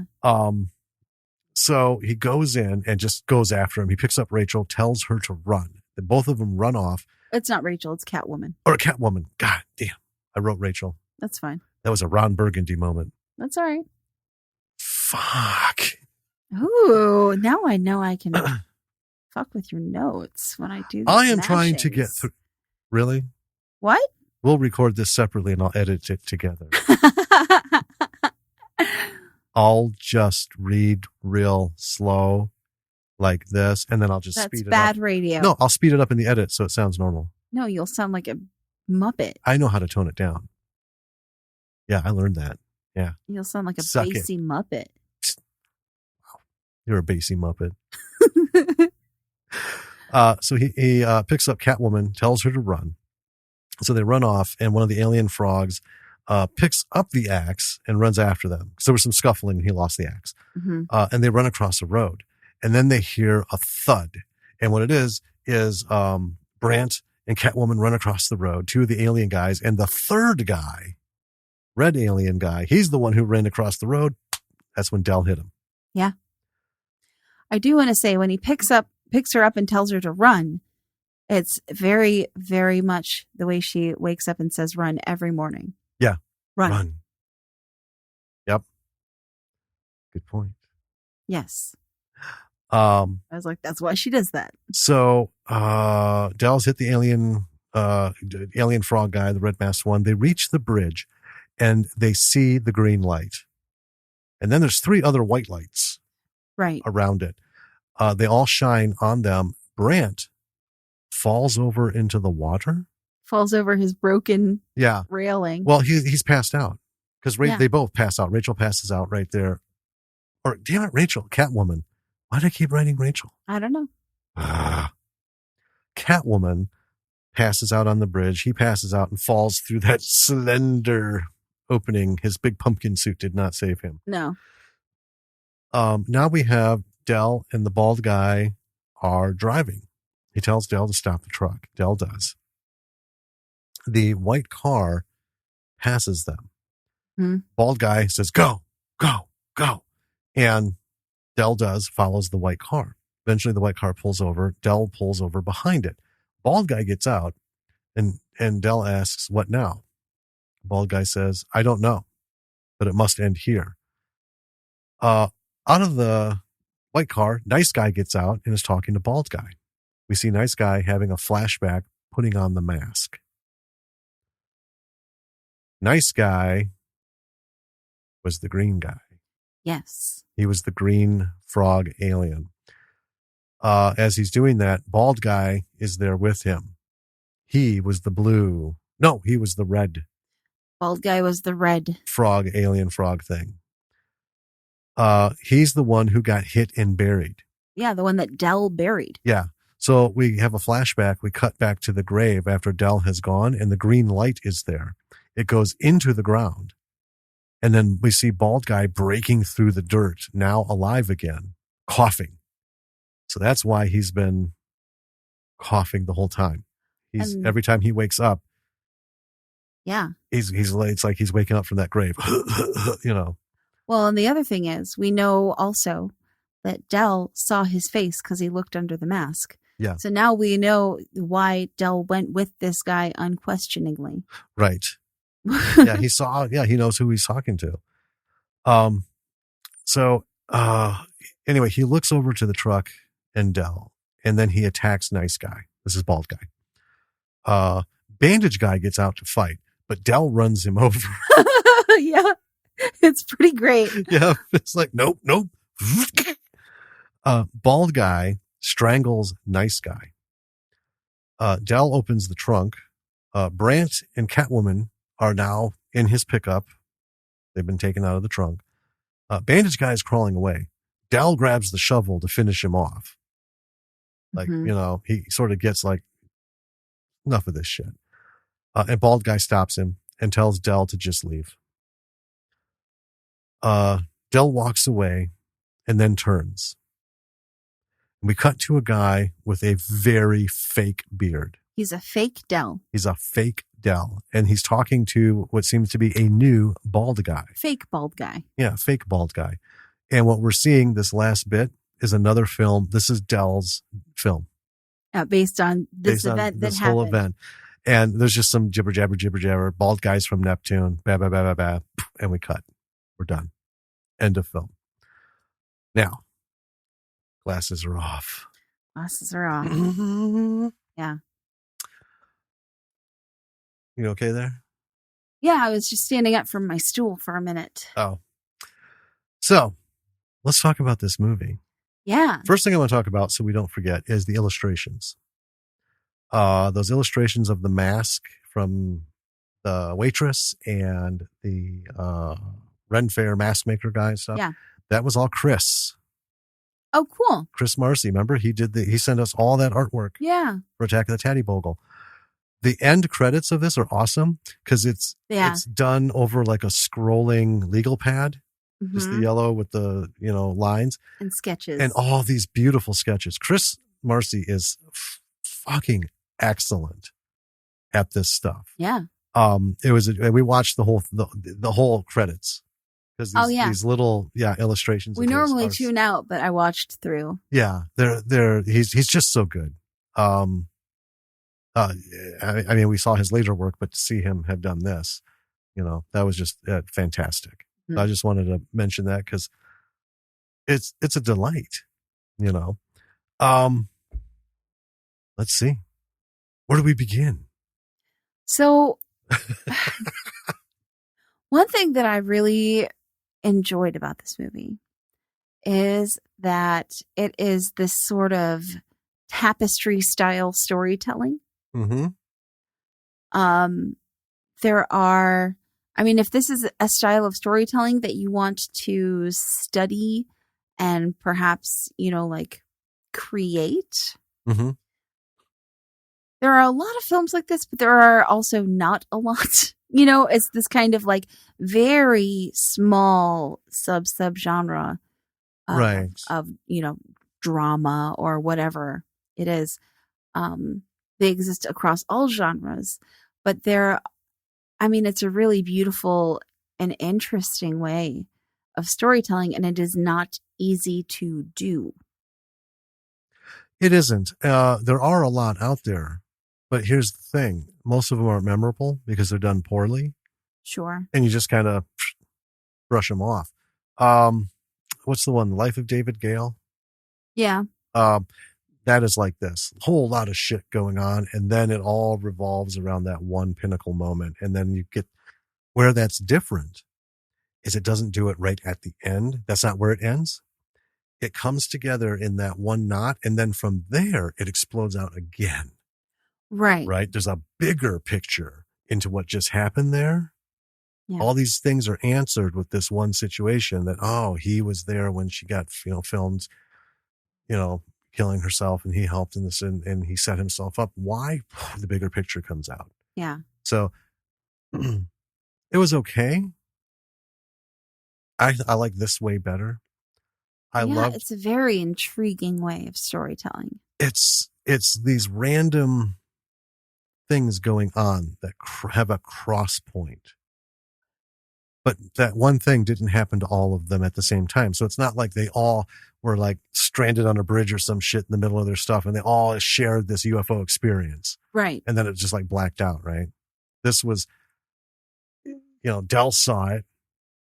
And then later, Brant and Catwoman saw it. Mm-hmm. Right. And then it woke up bald guy. So it was this event that happened over a period of time albeit a short one, but in different ways. But how it brought all these people's lives together. Right. You know, it wasn't just this, and this. But also it was the circumstances, because the green light came after. Yeah. Right? Dell was out doing his thing. These guys were set to do some evil shit to this woman, to Catwoman. You know, Brandt was dealing with his shit. Right. And then he just kind of happened to stumble across this situation. Yeah. So it's actually a convergence of life events to unrelated people at moments, with an over-encompassing that UFO thing. Right. That intertwined itself in here. Well, that was why I kind of compared it to the movie Crash. Yeah. You know, because that was very specifically these unrelated lives of people who all kind of converged into this one event. Right. You know? Yeah. So I agree with you. I love these kinds of stories. They're great. And the Marcys did it right. Yeah. Because at the end I was like, oh, this is awesome. I see all the pieces. Yeah. And it's not just like having the question answered. It's the way in which it was delivered. Yeah. And it made sense. And the story was solid. Like, God damn, why wasn't this, you know, at the top of festival lists? Why aren't people... Listen, I looked up the information about this movie for our little info bit we do at the beginning. Mm-hmm. There aren't many reviews on IMDb. There's one review, I think.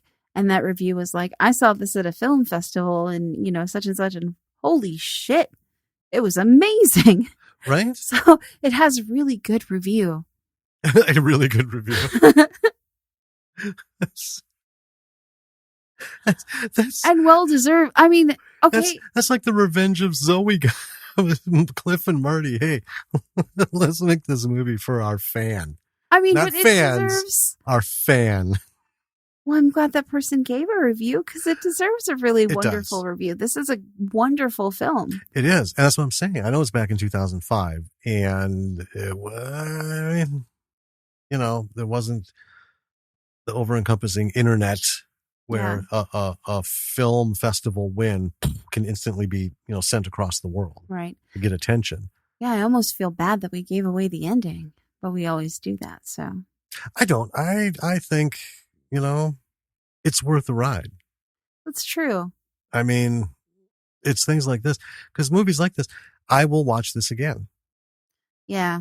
And that's the thing. If the story is good, even if you know the ending, if it's well written, well filmed, well acted, if everything is done correctly, you still have those ups and downs and those swooing and swaying, everything that came with it the first time. Mm-hmm. You relive it. That's why we own certain movies. We've seen thousands, but we only own a couple hundred. Yeah, I was going to say. We could ask Lily to count them for us again. She would. Do you know we have 81 movies? You counted them? Yes. I didn't trust it. I know. Because, iTunes tells you how many movies you have. She counted them, folks. Yeah, she manually counted, even though it said 81. Yep, she didn't trust the man. She had to know for herself. And you know what? We teach her to always question things. Oh, absolutely. So, good for her. Never accept anything at face value. Always question. Yeah. Always. I mean, even, it's not to say that it's wrong, but like me, I always question everything having to do with science. I'm not satisfied that, well, he's a PhD and he wrote this. You know what? I know PhDs who are as dumb as the sole of a shoe. So I'm going to question, because if you can't hold up to a question, then it's not really real, is it? And when it comes to authority, always question authority. Don't be a lemming. Not my girl. Mm-mm. Anyway, this, I don't know the words. Sometimes this is one of those films that it's been so long out there in the ether. It won a festival, but why didn't it get escalated? Why didn't this end up in our circle? I mean, this thing was brilliant. Yeah, it was really good. So, even though you know it, folks, watch it. Watch this unfold and see how it's done. Yeah. And bear in mind, about $5,000. That's, you know, a little bit more money than in 2005 than it is today. But it's not like we're talking, you know, $5,000 in 1740. You know, what's that? You know, it's worth today. There's a little more purchase, but that's still super cheap budget. Yeah. And the fact that they got this done. Let's talk about quality. Okay. I was going to say, what's your lesson you want to pull? Well, I've got several. Yeah. The story, you don't need money and big list actors and all that bullshit to come up with a well-crafted tapestry story. Right. An end reveal that fills all the pieces in, right? It's like writing a good television series. The season finale shouldn't be just some random shit and explosions, Michael Bay style. It should fill in all of the blanks. You should have partial threads and detours and stuff. And that last hour or 40 minutes or whatever the fuck, you know, that show length is, should be just pulling all this shit tight together into that big yarn ball. And you should be just like, oh yeah, oh yeah, oh yeah, oh yeah. They don't have to all be surprises. It just has to make sense. Yeah. Right. That's what this does. Now, my other thing is the quality. For 2005, for $5,000, you know, which, you know, has to go to a lot of things, right? I thought this was really good quality. Now, we can't speak to the sound before the remastering. Right. Because we have, you know, right. He remastered this in 5.1 Dolby. And you can tell. And the sound was really good. He did it really good because there was some clear, wide spatial separation in a couple of scenes where I was kind of like, what's going on here? Is that actually coming out of the fucking subwoofer on this side? But then I hear it over here, you know, on the other side. I'm like, oh, no, it's just, he's got it spaced really well. Sure. You know, so it's nice and clear, but the film quality is great. It's not like Dell's projects, which are all blurry and jittery. They're very cheesy home movie style. Yeah, you know, not a whole lot of focus lock going on. Pete did a fantastic job reining this in. The way things were shot, the angles at which things were shot, it wasn't overly creative. By that, I mean, he wasn't going like full art house, trying to make shit up to make it interesting. Everything worked. I think every shot, every angle was appropriately set up for the moment in the dialogue. And I think it caught everything. There wasn't a scene in this where I felt like, you know. Well, I actually want to bring up, a little bit about that direction as a lesson. Sure. Which is, so Peter Marcy, there are several moments in this movie where, like, I'm genuinely shocked. Right? It's not, I wouldn't call them jump scares because they're not. Right. They're like shock moments. Yeah. Like, oh God. Yep. And those aren't easy to pull off. You know, especially in something that's not a horror movie. Right. Right? Yeah. This is like a thriller kind of thing. Yeah. You know, suspense. Well, I think more of a thriller. Thriller suspense. It's tough to categorize, really. Yeah. But it's not a straight out horror film, though. No, it is not. Right. It I doesn't would not lend call itself it a horror. to, not even like a suspense horror. Right. But when the bandage guy just fucking clocks Brant, like he comes out of nowhere. God damn, right? The way that was set up and then, revealed. Yeah. Was just completely shocking. Out of the blue. Did not see that coming. Nope. You know. Not at all. Which is why I laughed. Oh my God.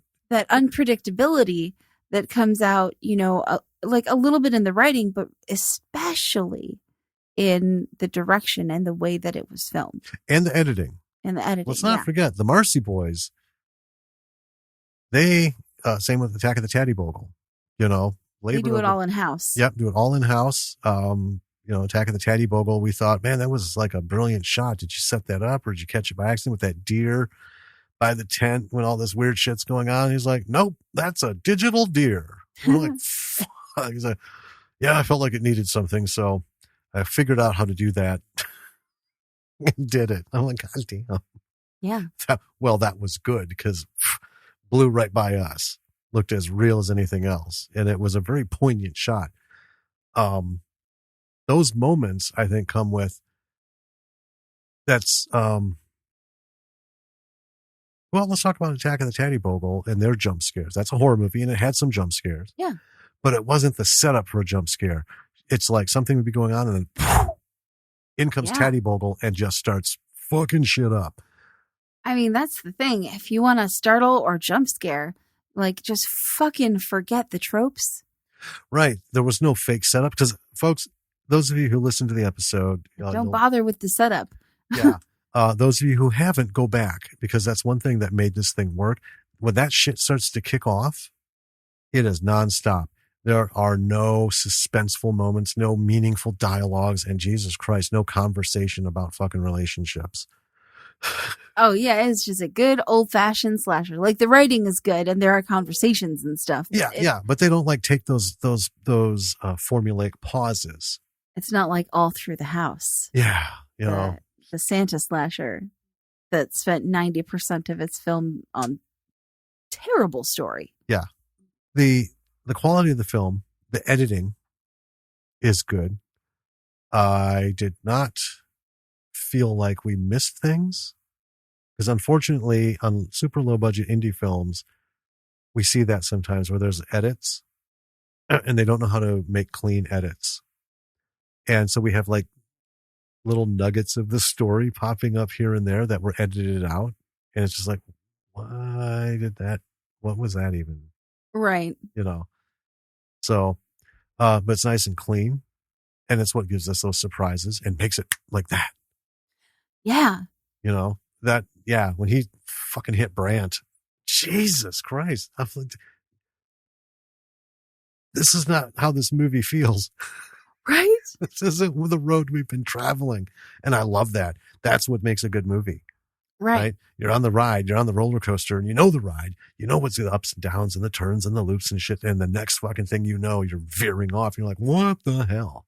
Well, yeah, like also the moment in front of the church. You know, if you want to go inside, bam. Right? And that's what makes them invigorating. So those invigorating moments, not like, oh God, what the hell? Because we've seen those too. So veering off course like that and just changing the pace. That in this movie, and then 6 years later, because Taddy Bogle was 2011, I believe. Good memory. Right?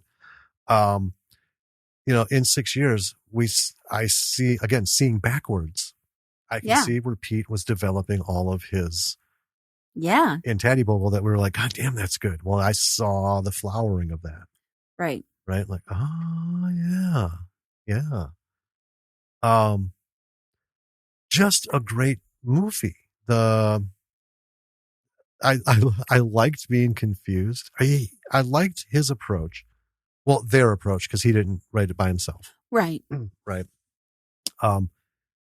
I like the approach of having us wonder, like Brandt, what the fuck is up with this guy?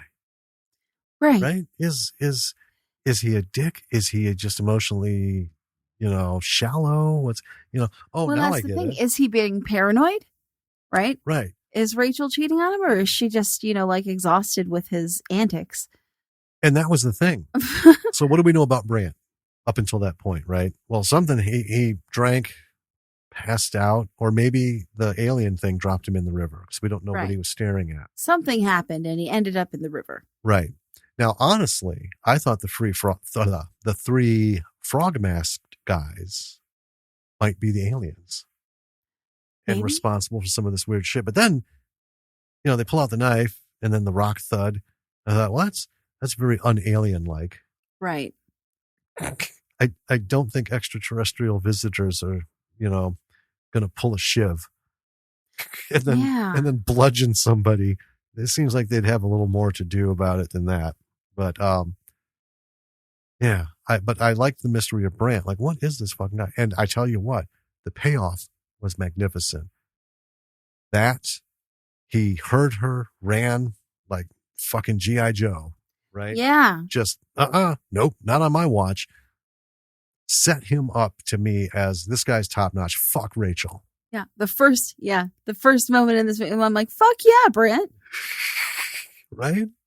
You go, buddy. Yeah. Well, and then when you see his flashback as it all starts to unfold, then you realize, yeah, see, I'm glad I didn't get on Team Rachel. I knew something was up. Yeah. Yeah. Yeah. Fuck her from way back then. Right. Right. I can no longer, whatever she's got going no longer holds purchase in my heart. Yeah. I'm all for Brand. Dump that bitch. Fuck Right? Rachel. You ran into the woods with a fucking axe, saved a woman from being raped and killed. And, right? And took on 3 guys, right? And then got mind fucked by a UFO. Yeah. Survived a river float in your pumpkin suit. No wonder you don't remember shit. And dude, I'm with you. I forgive you for being a dick. Right?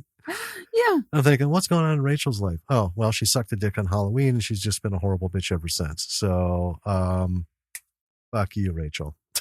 Yeah. You have nothing to excuse you, right? Catwoman, what's her fucking deal? Well, we saw her get attacked and bludgeoned. We don't know what happened. We see the aftermath. She can't put anything together because it's like, this never happened. Right. And then boom, finally, the big reveal, Mm-hmm. And then Dell, same thing, What's up with Dell, man? What's his thing? Well, boom, we found out. And it was just great. Yeah. It was great. And we also found out what was up with the bald guy. Like, Yeah. And I think that was one of my favorite parts. I love the fact that he was brought back to life and he was the weird clairvoyant. Yeah. And he was amending. Yeah.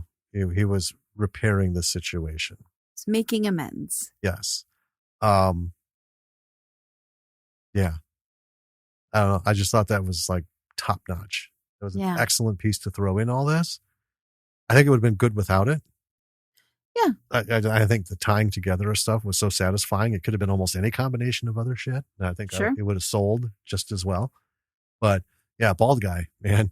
Like, fuck this guy. And especially when he, just keep going. And then he goes to choke fucking Bandage Head to death on the side of the road. He's like, this has to end, And I love how that one line, this needs to end now. Right. And I thought that was brilliant because it says, as it's all unfolding up to that point when he says the line and then everything else after, I'm just like, God damn.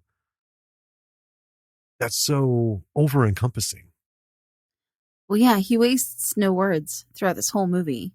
Right. Well, he wastes no time in this movie. That's true. That's what made me laugh about him. Zoom, zoom. It's like the Flash. I'm going to do a thing. He's gone. Well, I really liked that he, every night before he goes to bed, bald guy. Yeah. He puts and it's Arnie is his name in the movie. We don't mention that, but he puts the notepad down and a little red colored pencil that is like to the nub now, right? Yeah. So you can tell he's been using it a while. Yeah. These are details we didn't bring up, but little stuff. Yeah. That's the thing. I get it, right? I don't know. I don't care who you are. If you know that during the night at some point you write notes to yourself, mm-hmm. I would follow those notes. If I woke up and saw a note that said leave now, and I know based on past experience that I write things to myself in my sleep and they happen, and I should pay attention, and it says leave now, guess what? I'm already out the door. Yeah. I'm with you. You don't question yourself. No. So, character story, everything about this is good. It's great. Yeah. Let's just say great. It's not just good. And they do a really good job with these characters without like hitting you over the head with character development. They develop organically. It's another example of we don't need all their fucking lifelong backstories as to why they're here in this moment and what led them to the moment where we get the backstory that led them to the moment where it comes, blah, blah, blah, blah, blah, all that bullshit. Use it sparingly. These guys know how to write a mean, lean film. I'll just say that. It is mean and lean. Doesn't leave you dangling anywhere, doesn't leave you wondering, wraps it up, and you're just like, satisfied, right? So those are the good examples. Watch it and see it like all the other films we talk about. You got to see it for yourself, see it in action, and then let that inspire you to, further your creative expression, be it film, writing, music, whatever. I love that with all the people we've gotten to know over this podcast, that we, are getting exposed to like seeing more really cool stuff like this. Yeah. We've been really lucky to have some of these things, because this was really, I felt really good at the end of this movie. Yeah. Like, God damn, this is what I want. Yeah. In the film. So good. And I gotta say, I love doing this podcast because, in a really selfish way, I love doing this podcast because it means that I am seeing all of these really cool fucking movies. Yeah. Well, we'll leave it at that.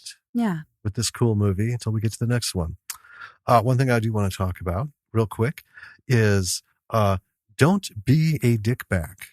Saying that right here. Copyright 2021, Lords of Misrule Productions, LLC. Don't be a dickbag. Yeah. Well, because if you think I'm joking, folks, try me. Right. It is written down, and I'm letting you know it's officially copyrighted. We are going to come out with a new line of shirts, some merch. So we have our shirts out there, have the logo and stuff on it and our address on the back. So we are going to have Bravo for the B-side quotes. Fun quotes. So it's going to have the logo, and it's going to have the quote, and then the episode, that it came from. Because we realized, Danny realized more than anything that we've said a lot of interestingly weird shit. I think I've said that should be a t-shirt like 100 times during this show. So now we're doing it. So yeah, I've been popping around some designs. And awesome. When we get I want to get like 10 or 15. So we got to go back and go through some of the episodes and try to think back of some of the shit that we said. But we have our like top 4 that we keep saying, because they're just like. I could restart from the beginning. I could start listening to our episodes. No, I think I'm just going to kind of. We'll figure them out. Sure. Figure them out. Be like, I think we said something here. Listen to them. But yeah, pretty soon we'll have this line coming out. Maybe we'll just add as we discover more or make more. Yeah. Because we think they're funny, and really that's all that matters. Hopefully you do too, and you'll buy them. Otherwise, you just have out of context, sweary quotes. Yeah. That you can wear on a t-shirt. Oh, yeah. Which are fun just in general. Really. Yeah, we're not going to do asterisks and all that stuff. It's, when it says fuck, it's going to be fuck. Yeah. Like our most famous one, letting you know, it's copyrighted, folks. Little clown, don't fuck around. That's right. And it's going to say, episode, I can't remember the number, but Killer Clowns from Outer Space. Little clown, don't fuck around. That's right.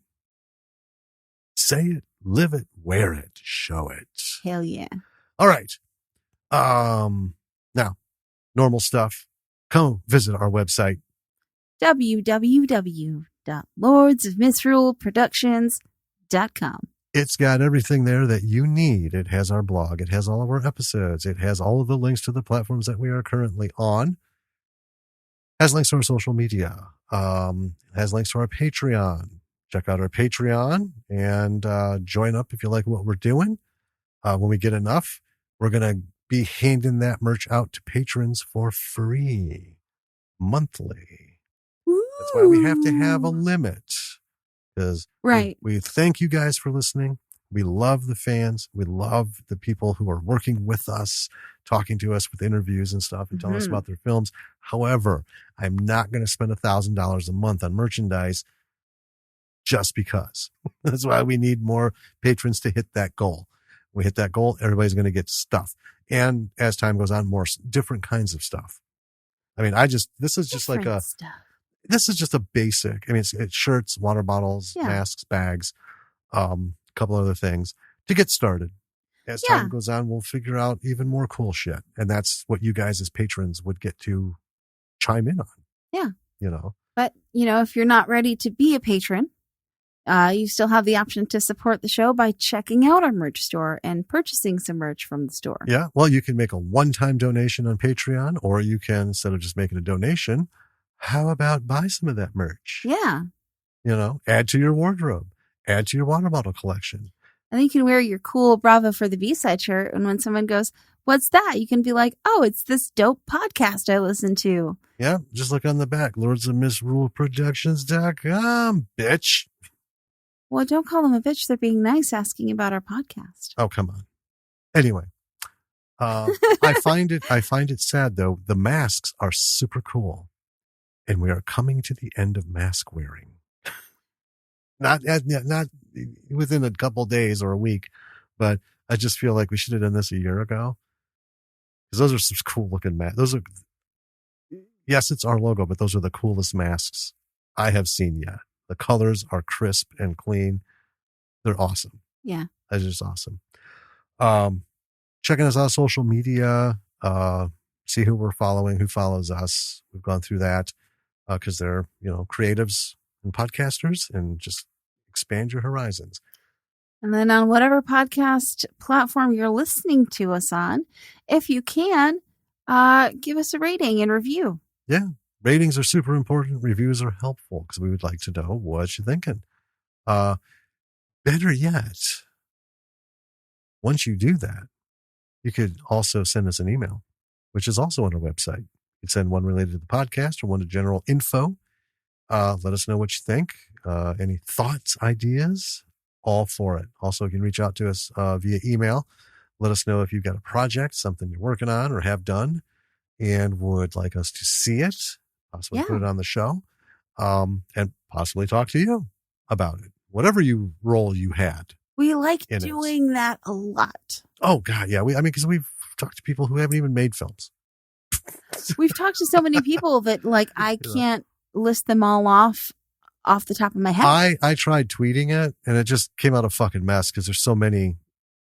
I had to try to break it up into different, tweet and then a reply, and it just lost all cohesiveness because I've got it in a text document. Yeah. Because I just thought of one that I was like, oh, yeah, that's one we didn't mention when we were talking at the family reunion today. Oh, yeah. Yeah. So many. I know. Really cool. Yeah, and we want to add you to that list because you know what? Every movie has a lesson. Every creative has a lesson. Yeah. B-siders. We hope you watch this movie. Yeah, on Amazon Prime. Yeah, seriously, please watch this movie. Let's give it some love. Yeah. Of course, and by watching it, you're supporting the Failureboys Productions. Yep. And yeah, I'm going to reach out to Pete and say, hey, man, what's happening? Let's chat. Yeah, let's get some stuff. Well, let's get some more stuff out there. Mm-hmm. That's the thing. Ever since Attack of the Teddy Bogle, I'm like, where's the next stuff? No. Because he's good. Yeah. This is also good. All right. B-siders, we will talk to you next week. Until then. This is Jim. And this is Danny. Bye.